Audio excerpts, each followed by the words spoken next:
नाजरीन, महाराष्ट्र की महायुति सरकार ने असेंबली इलेक्शन से पहले फिर एक मर्तबा एक और सियासी दांव खेलते हुए महाराष्ट्र के अक्सरियती वोट बैंक को अपने पाले में करने की कोशिश कर दी है।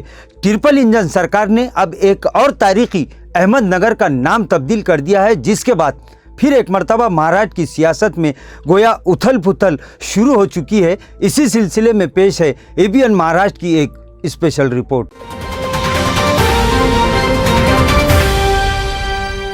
नाजरीन, लोकसभा इलेक्शन से पहले महाराष्ट्र की शिंदे, फडणवीस और अजित पवार सरकार ने मरकज में बीजेपी सरकार के मिशन नाम तब्दीली के सहारे उस्मानाबाद और तारीखी शहर औरंगाबाद के नामों को तब्दील करने का एक फरमान जारी किया था और ऐन लोकसभा इलेक्शन से चंद दिनों पहले ही औरंगाबाद और उस्मानाबाद नाम तब्दीली के ताल्लुक से बॉम्बे हाईकोर्ट का फैसला हुआ था और जिस दिन बॉम्बे हाईकोर्ट का फैसला हुआ ठीक उसी दिन वजीर आला एकनाथ शिंदे औरंगाबाद ही में मौजूद थे। इस फैसले का महाराष्ट्र सरकार ने खैर मकदम किया और इसका फ़ायदा रियासती हुकूमत को ये हुआ कि औरंगाबाद लोकसभा सीट पर बीजेपी की सबसे बड़ी हिमायती यानी एकनाथ शिंदे की शिवसेना के उम्मीदवार संदीपान भुमरे एमपी मुंतखब हो गए। खैर, इन्हीं नामों के साथ तारीखी अहमदनगर का नाम बदलने की भी तैयारियां कई सालों से शुरू कर दी गई थी, लेकिन ऐसा कहा जा रहा है कि किसी अच्छे मुहूर्त का इंतजार था और अब महाराष्ट्र में जल्दी होने वाले असेंबली इलेक्शन से पहले महाराष्ट्र सरकार ने फिर एक नया दांव खेलते हुए अहमदनगर का नाम तब्दील कर दिया है। मरकजी वजारत दाखिला की जानिब से गुज़िश्ता दिनों इसकी मंजूरी भी मिल चुकी है। नाजरीन, जिस वक्त बॉम्बे हाईकोर्ट में औरंगाबाद नाम तब्दीली के मुतालिक सुनवाई चल रही थी, उसी वक्त वकीलों की जानिब से ये खदशा जाहिर किया गया था कि हुकूमत की नाम तब्दीली की ये रिवायत यहीं ख़त्म नहीं होगी, बल्कि ये सिलसिला दिन ब दिन दराज होता जाएगा। और ऐसा ही हुआ। 2 तारीखी नामों के बाद एक और तारीखी नाम को सियासत की भेंट चढ़ा दिया गया। खैर, हुकूमत को जो करना था वो कर चुकी है। हुकूमत के फैसले पर तनकीद और मातम करने से कोई फ़ायदा नहीं है। हुकूमत को बुरा भला कहना सिर्फ मुस्लिम कायदीन को अपनी गलतियों और नाकामियों को छुपाने का एक बेहतरीन फार्मूला बन चुका है। दूसरों को दोष देने से कोई फ़ायदा नहीं है, क्योंकि इसके लिए हुकूमत नहीं बल्कि तमामी पार्टियों की चापलूसी करने वाले नकली छाप मुस्लिम नेता जिम्मेदार है। और हुकूमत का यह फैसला तमामी सियासी पार्टियों के छोटे बड़े नाम निहाद नेताओं के मुंह पर एक और जोरदार तमाचा है, क्योंकि चाहे किसी भी सियासी पार्टी के गुण गाने वाले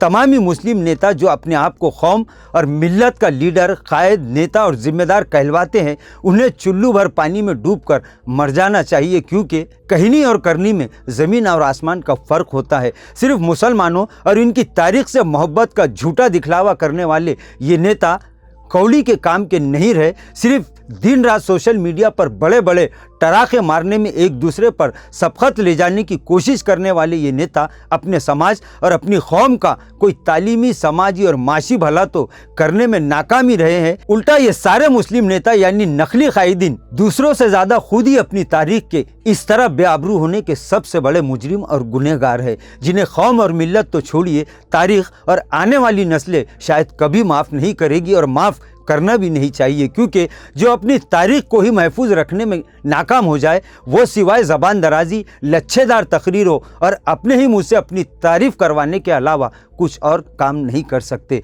खैर, कई दहाइयों तक मुसलमानों के वोटों पर अपनी सियासत चमकाने वाले और दहाइयों तक कांग्रेस में रहने वाले राधा कृष्ण विखे पाटिल ने हुकूमत के इस फैसले का खैर मकदम करते हुए इसे एक तारीखी फैसला करार दिया है। अहमदनगर नाम तब्दीली पर हुकूमत के फैसले पर अहमदनगर के अवाम को तनकीद करने और हुकूमत को बुरा भला कहने से पहले अपने ही नेताओं का गिरेबान पकड़कर ये सवाल करना चाहिए कि जब इस नाम को तब्दील करने की ख्वाहिश शुरू हुई थी, तब महाराष्ट्र के ये तमामी बड़े छोटे मुस्लिम नेता घटिया सियासत करने में मसरूफ़ थे और ये हुकूमत के फैसले का इंतज़ार कर रहे थे, क्योंकि ये नेता ये समझ रहे थे कि अभी तो सिर्फ कोशिश हो रही है, जब नाम बदलेगा उस वक्त नींद से बेदार ज़रूर होंगे। अहमदनगर की तरह उस्मानाबाद और तारीखी शहर औरंगाबाद के तमाम छोटे बड़े तमामी सियासी पार्टियों के नेता भी अपनी तारीख के मुजरिम हैं। कोई भी सियासी पार्टी, चाहे वो नाम निहाद सेकुलर पार्टियां हो या फिर मुसलमानों के जज्बात से खिलवाड़ करके उन्हें बेवकूफ़ बनाकर अपना उल्लू सीधा करने वाली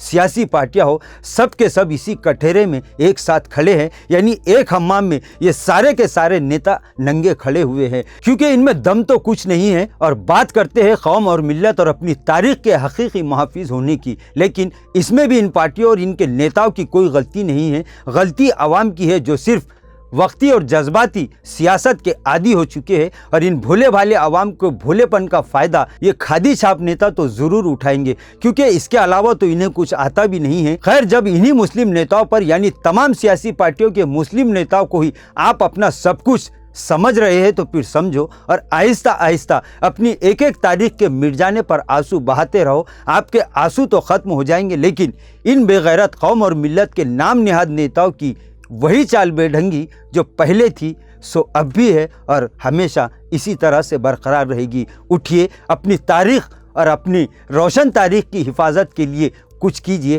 कानून का सहारा लीजिए और कौम और मिल्लत के नाम पर सियासत करने वालों को उनकी जगह ज़रूर बताइए। नाजरीन, कानूनी एतबार से, कानूनी सतह पर इस ताल्लुक़ से जो कुछ भी किया जा सकता है कीजिए।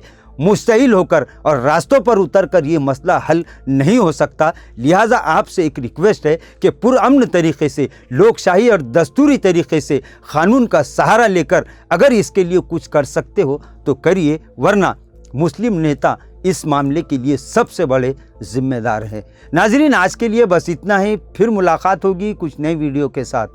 तब तक के लिए हमें इजाज़त दीजिए। अल्लाह हाफिज़।